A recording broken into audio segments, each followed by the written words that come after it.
Halo, selamat pagi grade 9. Bagaimana kabarnya pagi ini? Semuanya mudah-mudahan sehat ya, baik secara fisik maupun secara mental. Nah, sebelum kita memulai aktivitas kita pada pagi ini, kita mau sama-sama mendengarkan firman Tuhan melalui sharing morning devotion. Sebelum kita merenungkan firman Tuhan, mari sama-sama Miss Mia pimpin dalam doa pembuka. Mari kita sama-sama berdoa, kita berdoa. Ya Tuhan, kami mengucap syukur atas penyertaan yang Tuhan senantiasa anugerahkan kepada kami, sehingga pada pagi ini Tuhan kami boleh bangun dari tidur kami dengan selamat, dan kami siap Tuhan untuk sama-sama melanjutkan aktivitas dimulai dari morning devotion yang Tuhan sudah anugerahkan kepada kami untuk boleh sama-sama kami jalankan pagi ini.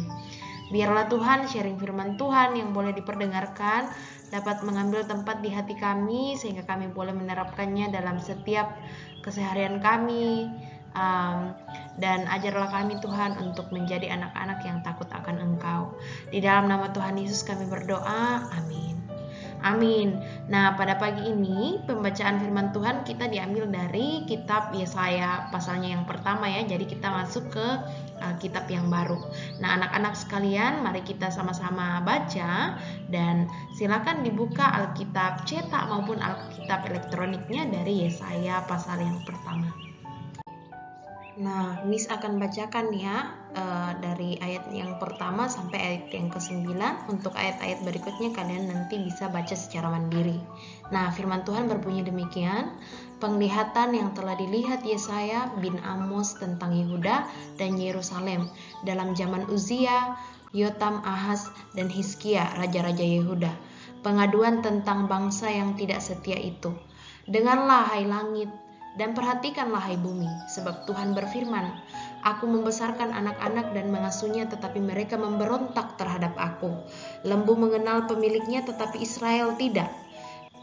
Keledai mengenal palungan yang disediakan tuannya, tetapi umatku tidak memahaminya. Celakalah bangsa yang berdosa, kaum yang syarat dengan kesalahan, keturunan yang jahat-jahat, anak-anak yang berlaku buruk. Mereka meninggalkan Tuhan, menista yang Maha Kudus, Allah Israel, dan berpaling membelakangi Dia. Di mana kamu mau dipukul, lagi kamu yang bertambah murtad, seluruh kepala sakit dan seluruh hati lemah lesu.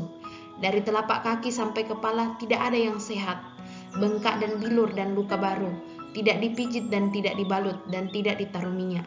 Negerimu menjadi sunyi senyap, kota-kotamu habis terbakar, di depan matamu orang-orang asing memakan hasil dari tanamu. Sunyi sepi negeri itu seolah-olah ditunggang balikan oleh orang asing. Putri Sion tertinggal, sendirian seperti pondok di kebun anggur, seperti gubuk di kebun mentimun dan seperti kota yang terkepung. Seandainya Tuhan semesta alam tidak meninggalkan pada kita sedikit orang yang terlepas, kita sudah menjadi Sodom dan sama seperti Gomora. Demikian firman Tuhan dari Yesaya 1 ayat 1 sampai ke 9 ya. Ayat-ayat berikutnya kalian bisa baca secara mandiri. Nah, sebelum kita membahas makna firman Tuhan yang kita baca pagi ini, Miss mau jelaskan sedikit dulu ya latar belakang dari penulis kitab Yesaya. Di mana kitab ini ditulis sendiri oleh Nabi Yesaya yang merupakan nabi di Yudea abad ke-8 sebelum Masehi. Nah, Nabi Yesaya ini menjadi nabi pada tahun matinya Raja Uzia sekitar tahun 740 sebelum Masehi. Dan Yesaya bernubuat sekurang-kurangnya 40 tahun pada zaman Raja Uzia, Yotam, Ahaz, dan Hizkia dari kerajaan Yehuda. Nah, kalau dalam bahasa Ibrani, Yesaya ini artinya Tuhan adalah keselamatan. Nah, for your information, kitab Yesaya biasanya disebut sebagai kitab nubuat begitu, karena isinya itu adalah nubuatan-nubuatan seperti itu ya. Nah, langsung aja tanpa lama-lama lagi kita mau lihat ya makna dari firman Tuhan yang di-sharingkan pagi ini. Nah, latar belakang penulisan kitab Yesaya yang pertama ya. Jadi perlu kita ketahui bersama bahwa istilah nabi di sini adalah seseorang yang menyampaikan firman Allah kepada umatnya, khususnya yang tersesat ke dalam dosa. Jadi nabi ini adalah perantara Allah dan umat Allah begitu ya, dalam hal bagaimana Allah menyampaikan firman-Nya kepada umatnya pada zaman perjanjian lama seperti itu, khususnya bagi yang sudah jatuh ke dalam dosa. Nah, yang kedua adalah pasal pertama ini didasarkan pada kisah sejarah begitu ya, based on history yang kita sudah baca bersama dan sudah direnungkan ya di waktu-waktu sebelumnya dari kitab 1 Raja-Raja dan 2 Raja-Raja serta dari kitab Esra dan Nehemia, tepatnya masa sebelum umat Israel masuk ke tanah pembuangan karena pemberontakan. Nah, seperti yang kita tahu ya, di masa-masa kitab-kitab ini yang based on history itu, nah itu masa-masa di mana Israel banyak melakukan hal yang jahat di mata Tuhan ya. Banyak hal yang mereka lakukan yang menyakitkan hati Tuhan. Misalnya mereka menyembah berhala, mereka melakukan persinahan, pencurian dan lain sebagainya ya. Semua hal yang tidak baik di mata Tuhan mereka lakukan begitu. Nah, oleh karena itu kitab ini dimaksudkan sebagai peringatan kepada umat Allah di Yehuda karena dosa mereka. Seperti itu. Nah, lanjut ya. Khusus untuk Yesaya pasal yang pertama ini, di sini Nabi Yesaya ingin menyampaikan dua metafora terkait umat Israel pada masa itu. Bahwa yang pertama, Allah menganggap umat Israel ini adalah anak-anak Allah sendiri yang rebel ya, yang memberontak kepadanya, begitu. Yang kedua adalah Allah menganggap umat Israel ini sebagai unfaithful wife atau istri yang tidak setia begitu ya. Jadi Israel ini diibaratkan sebagai pengantin perempuan yang tidak setia kepada suaminya atau kepada pengantin prianya. Seperti itu. Nah, lanjut. Kita bahas metafora yang pertama ya. Bagaimana Allah menganggap umat Israel ini sebagai anaknya yang memberontak kepada Dia. Begitu. Ini bisa kita lihat dari ayatnya yang kedua di mana Allah berkata, "Dengarlah hai langit dan perhatikanlah hai bumi, sebab Tuhan berfirman, Aku membesarkan anak-anak dan mengasuhnya, tetapi mereka memberontak terhadap Aku." Jadi di situ terlihat bahwa Allah menganggap mereka sebagai anaknya, begitu ya. Sama seperti kita adalah anak Allah. Nah, yang berikutnya dari ayatnya yang ketujuh tuh disampaikan ya, karena Israel memberontak, maka karena dosa timbullah tanda penghakiman. Begitu ya, yang bisa kita lihat dari ayatnya yang ketujuh yang disampaikan di situ bahwa negerimu menjadi sunyi sepi, kota-kotamu habis terbakar, di depan matamu orang-orang asing memakan hasil dari tanahmu. Sunyi sepi negeri itu seolah-olah ditunggang balikkan orang asing. Tandanya di sini karena Israel memberontak, maka Allah memberi penghukuman begitu ya, penghakiman kepada mereka. Ini merupakan tanda begitu. Nah, yang berikutnya dari ayatnya yang ke-11 dikatakan di sana bahwa pengorbanan mereka ini tidak cukup. Allah menginginkan kasih dan ketaatan dari umatnya. Disampaikan di ayatnya yang ke-11 ya. "Untuk apa itu korbanmu yang banyak-banyak?" Firman Tuhan. "Aku sudah jemu akan korban-korban bakaran berupa domba jantan dan akan lemak dari anak lembu gemukan. Darah lembu jantan dan domba-domba dan kambing jantan tidak kusukai." Nah, dulu pada zaman Perjanjian Lama, orang Israel itu tidak mempersembahkan dalam bentuk uang begitu ya kepada Tuhan. Kan kalau di Perjanjian Baru kan dengan persembahan uang ya. Tapi kalau di Perjanjian Lama itu masih dalam bentuk korban bakaran. Nah, mungkin bagi umat Israel pada masa itu sudah bagian dari adat budaya begitu ya. Jadi mungkin mereka hanya melakukan sekedar melestarikan adat saja begitu kali ya, tanpa disertakan hati di situ untuk mau betul-betul tertuju kepada Tuhan. Nah, oleh karena itu Allah di sini bilang pengorbanan kamu, persembahanmu itu tidak cukup begitu. Allah tidak menginginkan lagi korban bakaran yang tidak dilandaskan akan hati yang mau kembali kepada Tuhan. Nah, melainkan Allah menginginkan kasih dan ketaatan dari umatnya. Seperti itu. Nah, dari Yesaya ayatnya yang ke-16 sampai 19 di situ dijelaskan ya bahwa Allah itu menginginkan pertobatan, bukan hanya sekedar pengorbanan sacrifices dari hewan-hewan kurban saja begitu ya, tapi ingin pertobatan nih dari umatnya begitu.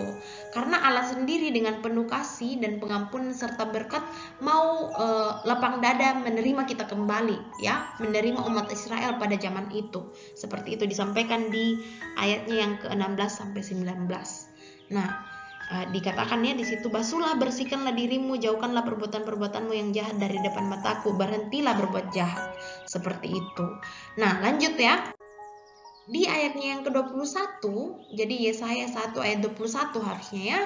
Nah, di situ disebutkan lagi metafora yang digambarkan oleh Yesaya ya, di mana Israel ini diibaratkan sebagai unfaithful wife begitu. Di mana Tuhan berkata, "Bagaimana ini? Kota yang dahulu setia sekarang sudah menjadi sundal. Tadinya penuh keadilan dan di situ selalu diam kebenaran, tetapi sekarang penuh pembunuh."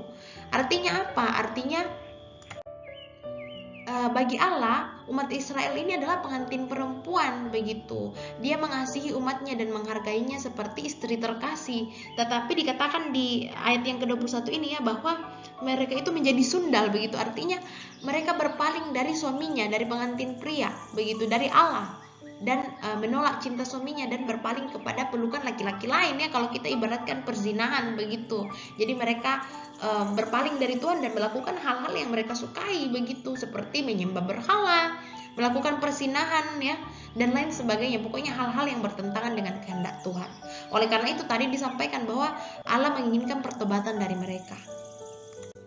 Nah, apa yang perlu kita ingat dan kita pelajari dari pembacaan firman Tuhan pagi ini?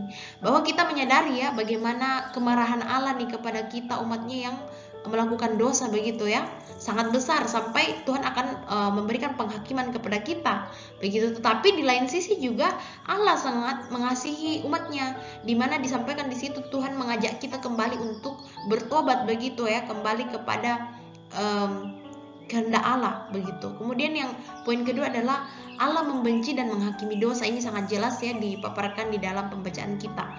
Kemudian Allah selalu siap menerima, mengampuni dan memulihkan pendosa yang mau bertobat. Seperti itu. Oleh karena itu, kita perlu menyadari nih bahwa Allah sangat mengasihi kita dan menginginkan kita untuk bertobat atas segala dosa kita. Seperti itu.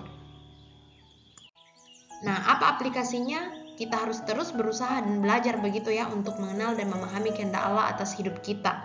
Dan bagi kita yang melupakan dan meninggalkan Tuhan dan tenggelam dalam kehidupan duniawi, kepuasan duniawi, maka kita harus berbalik kepada Tuhan. Seperti itu. Nah, hal yang perlu direfleksikan bersama adalah kita perlu mengoreksi diri nih. Apakah hal yang selama ini kita lakukan atas karena kepuasan diri kita atau untuk kemuliaan Tuhan? Dan jika kita melakukan kesalahan atau dosa, maka kita harus kembali memohon ampun kepada Tuhan yang Maha Pengasih itu ya. Nah, kita sama-sama mengakhiri firman Tuhan pada pagi ini yang di-sharingkan pagi ini. Semoga bisa mengambil tempat di hati kita sekalian ya. Nah, Miss mau pimpin dalam doa penutup. Mari kita sama-sama berdoa, kita berdoa. Ya Tuhan, kami mengucap syukur untuk kesempatan yang Tuhan berikan kepada kami, sehingga kami boleh merenungkan bersama firman Tuhan pagi ini. Dan biarlah Tuhan, firman-Mu yang bisa di-sharingkan semakin mengajarkan kami, menyadarkan kami betapa Engkau sangat mengasihi kami dan menginginkan kami untuk kembali ke jalan yang Tuhan kehendaki. Ajarlah kami Tuhan untuk menggunakan waktu-waktu yang Tuhan anugerahkan untuk memuliakan Engkau saja dan bukan hanya karena kepuasan diri kami. Ya Tuhan, berkati kami yang akan melanjutkan ke sesi berikutnya, sesi belajar. Semoga semuanya boleh berjalan dengan lancar. Di dalam nama Tuhan Yesus kami berdoa, amin. Amin, terima kasih semuanya. Tuhan Yesus memberkati. God bless.